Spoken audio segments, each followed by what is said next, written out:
बिहार में फिर से नीतीश की सरकार में नीतीश के साथी दल के तौर पर एक बार फिर बीजेपी ही है और कुर्सी भी नीतीश की फिर से वही मुख्यमंत्री वाली। लेकिन इस बार ये कुर्सी कांटों वाली भी है और कांटों का ये जाल बिछा है सत्ता के समीकरण की वजह से। नीतीश की 7वीं शपथ के बाद सबकी नजर इस बात पर थी कि उनके बाद शपथ कौन लेगा। तस्वीर काफी कुछ कल साफ हो गई थी, लेकिन सस्पेंस अंत तक बना रहा। नाम जब तारकिशोर प्रसाद का लिया गया, तब ये तय हो गया कि बीजेपी ने तारकिशोर में भी अपने भविष्य का तार जोड़ा है। मैं तारकिशोर प्रसाद ईश्वर की शपथ लेता हूं कि मैं विधि द्वारा स्थापित भारत के संविधान के प्रति सच्ची श्रद्धा और निष्ठा रखूंगा। तारकिशोर के बाद तीसरे नंबर पर रेणु देवी ने शपथ ली।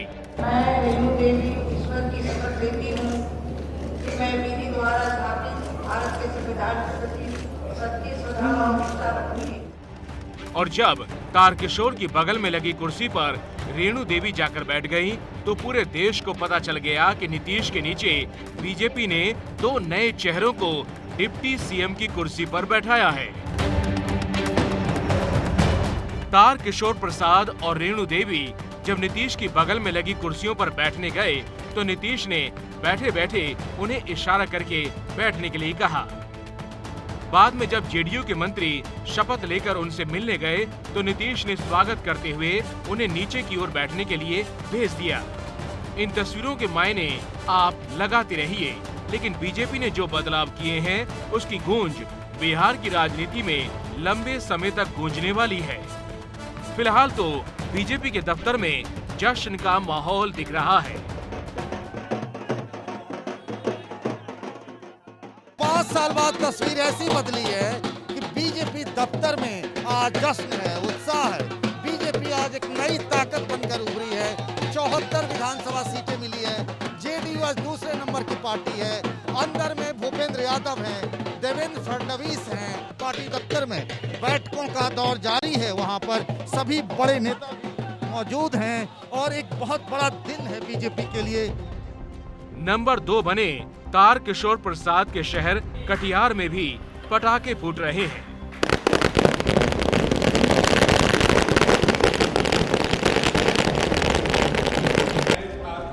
लेकिन सत्ता का संतुलन बनेगा कैसे, इसको लेकर चर्चाओं का बाजार गर्म है। तारकिशोर प्रसाद भले ही विधायक 4 बार के हैं, लेकिन प्रशासन चलाने का अनुभव नहीं है।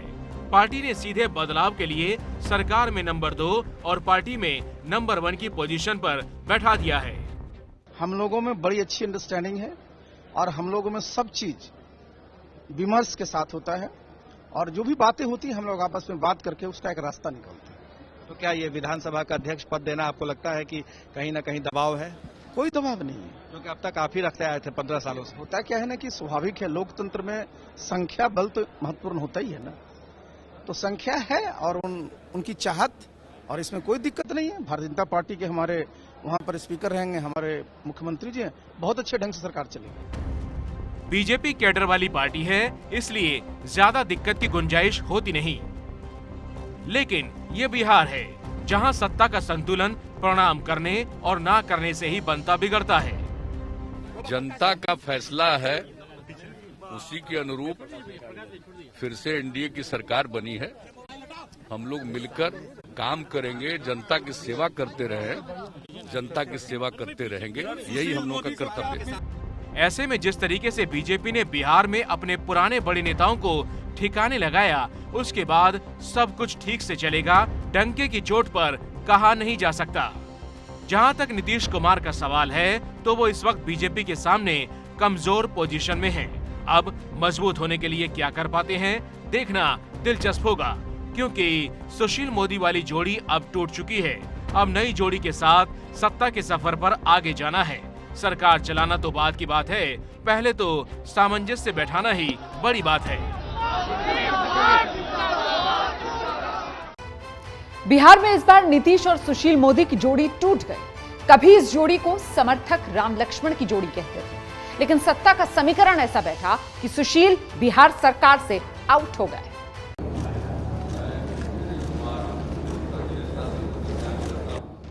नीतीश कुमार की इस शपथ के साथ ही बिहार में सुशील कुमार मोदी के साथ उनकी सत्ता वाली दोस्ती टूट गई है।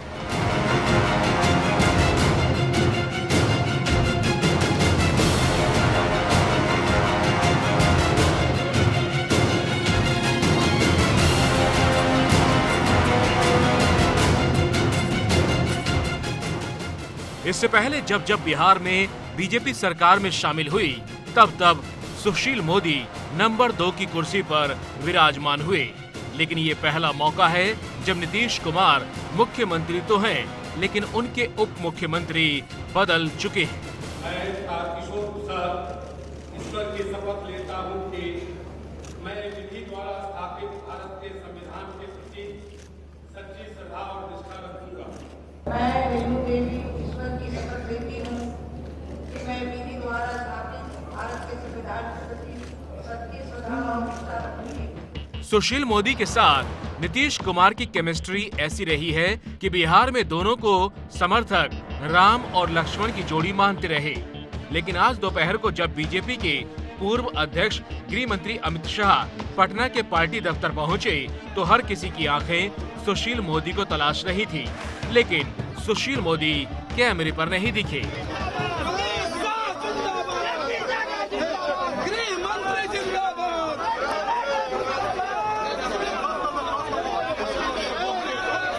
नीतीश और सुशील मोदी की जोड़ी है वो टूट गई। देखिए, राजनीति में पीढ़ियां बदलती है, नए लोग आते हैं।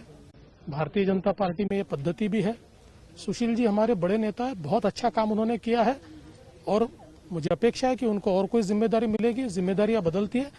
यहाँ पर एक नई पीढ़ी को लाने का प्रयास भारतीय जनता पार्टी ने किया है और मुझे लगता है कि बहुत सफल प्रयास होगा। सुशील मोदी की राजनीतिक ताकत का अंदाजा आप इस बात से लगा सकते हैं कि बिहार जैसे देश के बड़े राज्य में बीजेपी के वो पहले नेता रहे जो राज्य में मंत्री बने। साल 2000 में जब नीतीश कुमार 7 दिन के लिए सीएम बने थे तब बीजेपी की ओर से सुशील मोदी मंत्री बने थे। बिहार बीजेपी के भीष्म पितामह कहे जाने वाले कैलाशपति मिश्रा ने अपनी सियासी विरासत सुशील मोदी को सौंपी थी। 90 के दशक में कैलाशपति मिश्रा बिहार में बीजेपी के एकमात्र बड़े नेता थे। कैलाशपति मिश्रा ने ही सुशील मोदी को आगे किया और बिहार बीजेपी में अपना सियासी वारिस बनाया। सुशील मोदी ने एबीवीपी से सियासी करियर की शुरुआत की। पटना से विधायक रहे, बिहार में विपक्ष के नेता रहे। 2004 में भागलपुर से जीतकर संसद पहुंचे थे।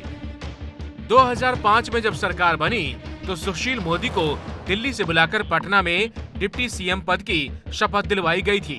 बाद में वो 2010 और 2017 में भी डिप्टी सीएम बनाए गए। 2017 में लालू का साथ छोड़ने के बाद नीतीश कुमार ने सबसे पहले सुशील मोदी को ही विश्वास में लिया था, जिसके बाद सुशील मोदी ने केंद्रीय नेतृत्व को भरोसे में लेकर नीतीश के नेतृत्व में सरकार बनवाई। लेकिन अब बीजेपी बिहार में सबसे बड़ी पार्टी बन गई है, तब इस मुकाम तक पार्टी को ले जाने वाले बिहार बीजेपी के सबसे बड़े नेता सुशील मोदी सीन से गायब हो चुके हैं। नीतीश कुमार के लिए इस बार सत्ता की राह आसान नहीं रहने वाली है। साल 2005 से ही बिहार में नीतीश कुमार की पार्टी बीजेपी से बड़ी पार्टी रहती आई है, लेकिन इस बार नीतीश का ग्राफ नीचे चला गया है। सबसे बड़ी बात यह है कि शुरू से ही सत्ता में नीतीश कुमार के साझेदार रहे सुशील कुमार मोदी भी इस बार डिप्टी सीएम नहीं होंगे। ऐसे में माना जा रहा है कि नीतीश कुमार को सत्ता का संतुलन बनाने में परेशानी आ सकती है। सवाल ये उठ रहा है कि जो उन्होंने ट्वीट किया था सुशील मोदी जी ने, उन्होंने कहा था कि मुझसे कोई कार्यकर्ता का पद नहीं छीन सकता है। इसका क्या मायने? मुझे तो लगता है कि उनके ट्वीट का बहुत गलत अर्थ निकाला जा रहा है। एक बड़े ही सधे हुए नेता की तरह उन्होंने कहा 40 साल में मुझे पार्टी ने बहुत दिया, आगे जो जिम्मेदारी मिलेगी उस जिम्मेदारी में रहूंगा और कार्यकर्ता रखा तो कार्यकर्ता भी रहूंगा, ये उसका मतलब था। हालांकि वो भी जानते हैं और पार्टी भी जानती है सुशील जी जैसे नेता को मात्र कार्यकर्ता नहीं रखा जाएगा। सुशील मोदी के बारे में चर्चा है कि उन्हें राज्यसभा भेजकर केंद्र में मंत्री बनाया जा सकता है, लेकिन राजनीति तो संयोग का खेल है। जब तक चीजें हाथ में ना आ जाए तब तक कुछ कह नहीं सकते। नतीजों के बाद सस्पेंस तो सीएम का चल रहा था, लेकिन कल खेल डिप्टी सीएम की कुर्सी पर हो गया।